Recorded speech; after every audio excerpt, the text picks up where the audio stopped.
Easy math with Miss Easley. Easy math with Miss Easley. Easy math with Miss Easley. Hey everyone, welcome to Easy Math with Miss Easley, Ozark Adventure Mode. Let's hit the road. It was 545 kilometers to the Ozark Mountains for me. You're going to help me figure out how many meters I traveled. But first, let's take in the sights.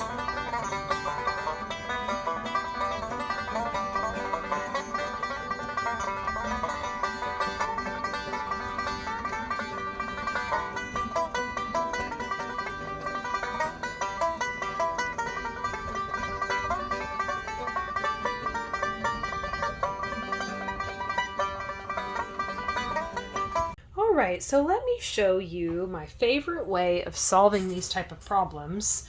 I like making something I call a measurement or conversion tic-tac-toe, and that allows me to plug in whatever I'm looking for. So in this problem, I gave you kilometers to the Ozark Mountains, and we want to know how many meters are in 545 kilometers.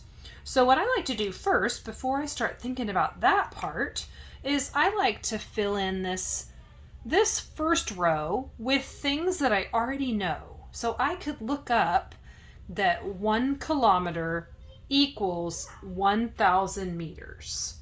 And then I think about a rule or pattern to get from 1 up to 1,000. So think about it this way. If it was 1 kilometer, it's 1,000 meters. 2 kilometers is 2,000 meters. 3 kilometers is, you got it, 3,000 meters. So what type of pattern is that going on? Ooh, I think you got it. Times 1,000 gets me to my meters. Every single kilometer, each group of a kilometer equals 1,000 meters. So now I just need to do that to my number in this problem, times 1,000. Okay, and I want you to take a look at some patterns before we try this, because I'm not sure we're ready to stack these up and do the traditional algorithm with such big numbers. But you might notice a pattern going on. So you know how I said, 3 kilometers equals 3,000 meters? What do you think about, let me give you a few more. What about 10 kilometers? Oh, awesome, 10,000. So what do you notice going on here? Yeah, it looks like I'm just sticking 3 more zeros on the end because I'm multiplying by 1,000. And there's 3 zeros in 1,000. So I'm seeing 3 more zeros in my answers. Let's do another one. What about 100 kilometers? What do you think on that one? Ooh, 100,000 meters. Okay, so now I think you're ready. What do you think about 545 kilometers? Yay! Okay, if you notice the pattern, then we don't have to set up the algorithm. We can do this mentally. 545,000 meters. Great job. All right, now let's take a short little 3-mile drive to the Butterfly Palace. Help me figure out how many yards I'm traveling. All right, I made myself another tic-tac-toe for conversions.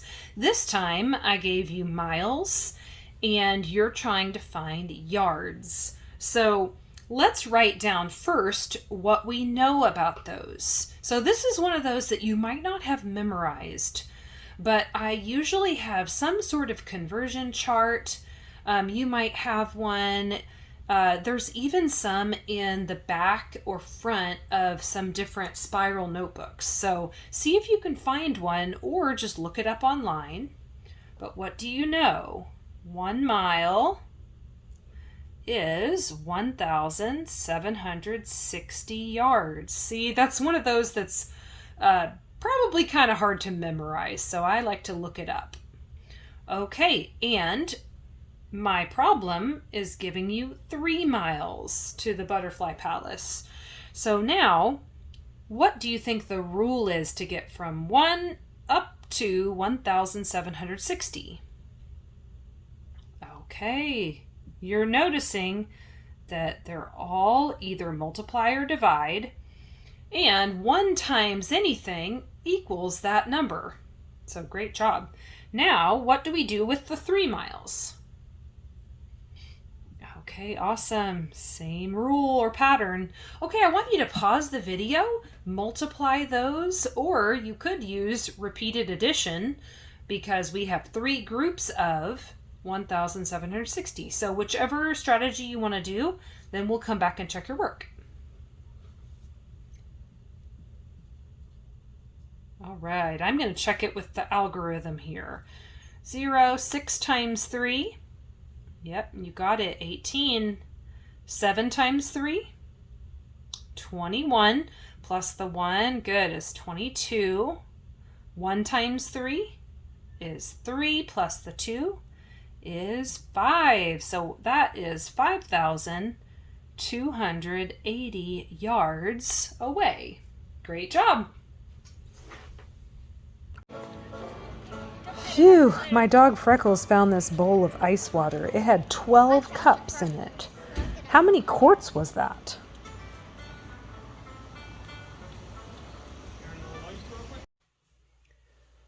All right, now we're going to tackle this water problem. So I am looking at cups and quarts in this problem.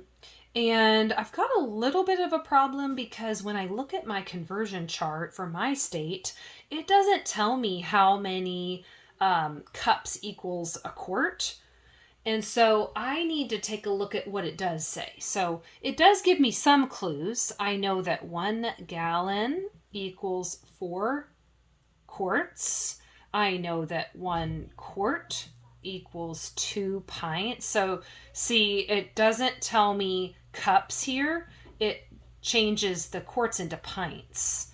And then it tells me that 1 pint equals 2 cups. So I don't know, just based on looking at that, I don't know the information yet. So I have to kind of work with my clues here. The other thing I really like to do is make myself what I call a big G, and it represents a gallon.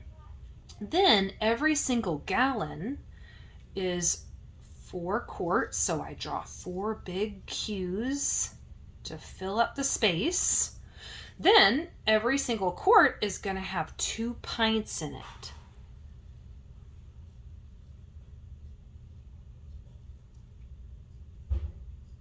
Okay, and I don't know about you, but I really do well with lots of visual things like this. It just helps me understand things a little bit better.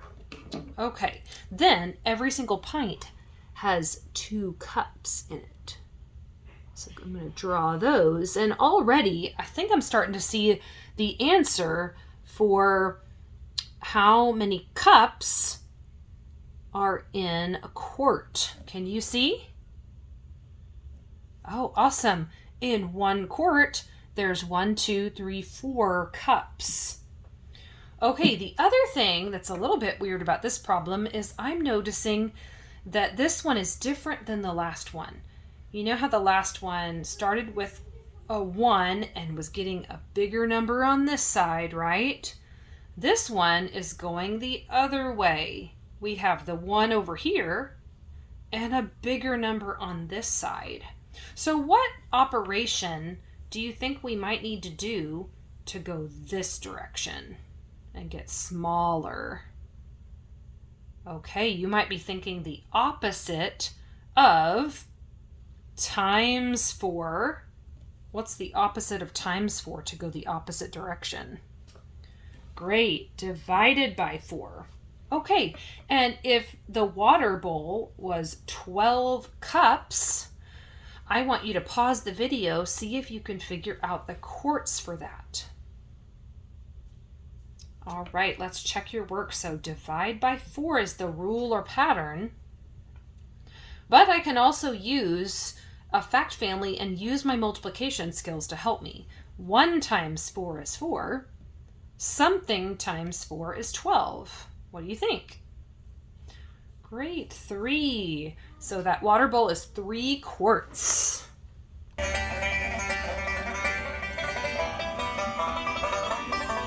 All right, last problem. A typical banjo weighs 14 pounds.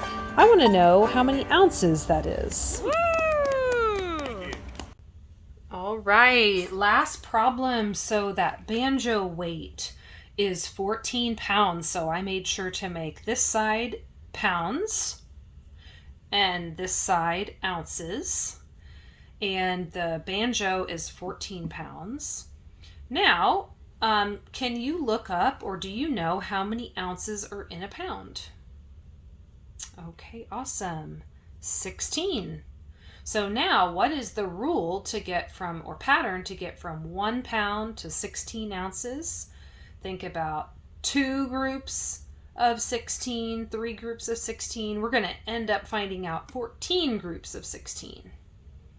Okay, awesome. Groups of 16. I like saying it that way because then it's pretty obvious that I'm doing multiplying.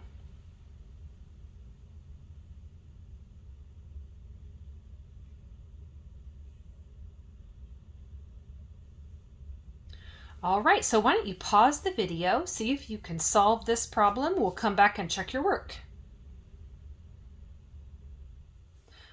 Okay, so I'm going to write my rule for this row, and then I'm going to check it by setting up the standard algorithm. And if you're having any trouble with a 2-digit times 2-digit, I have a video for that if you want to go check it out first. Okay, 4 times 6, is 24. 1 times 6 is 6, good job, plus the 2 is 8. Then I like to say XO, no go. I'm done with those 2 numbers. I need a 0 here to hold this place because everything I multiply next is really times 10 because this 1 is in the tens place. So that just sets up my place value perfectly. So 4 times 1 is 4. 1 times 1 is 1. Then I just add up my 2 partial products. All right, 224 ounces. Great job. Great work today, everyone. I hope this video helps you in your math class or at home.